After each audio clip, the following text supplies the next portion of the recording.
So if you've just picked up the Irish tenor banjo and everything feels confusing, stay with me because in the next 5 minutes, I'm going to get you playing a simple G major banjo exercise that actually sounds like real music.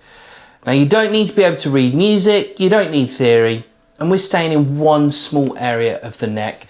So this is aimed at absolute beginners. I'm going to try and keep this as simple as possible.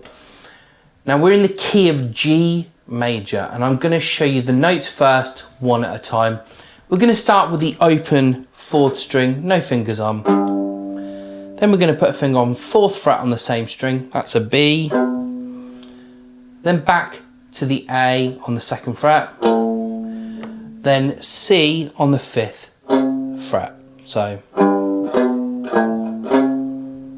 that was open, fret 4, fret 2, fret 5.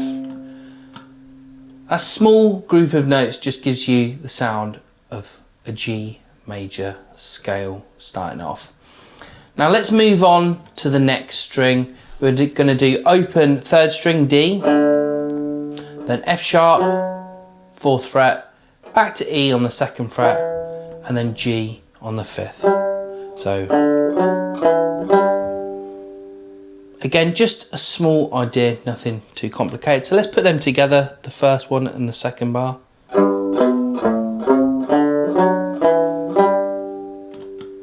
Yeah. So again, that was the exercise put together, bars 1 and 2. Again, just nice and simple.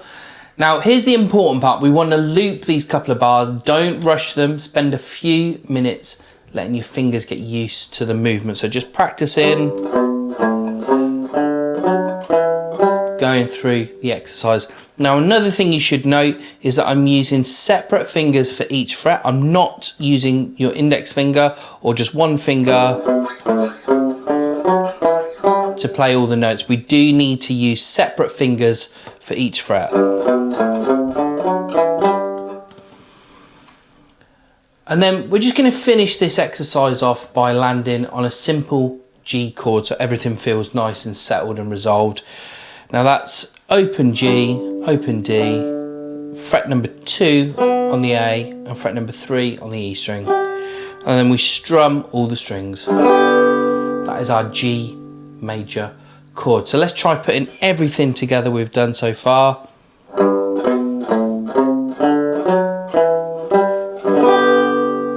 So again, like I said, you might want to loop that a few times. And just try and loop it a few times, speed it up if it becomes easy.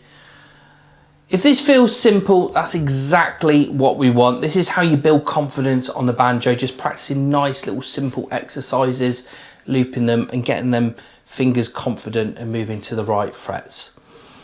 If you'd like some personal help with this, maybe checking finger placement, picking or knowing what to practice next, I offer one-to-one Irish tenor banjo lessons, both online and in person.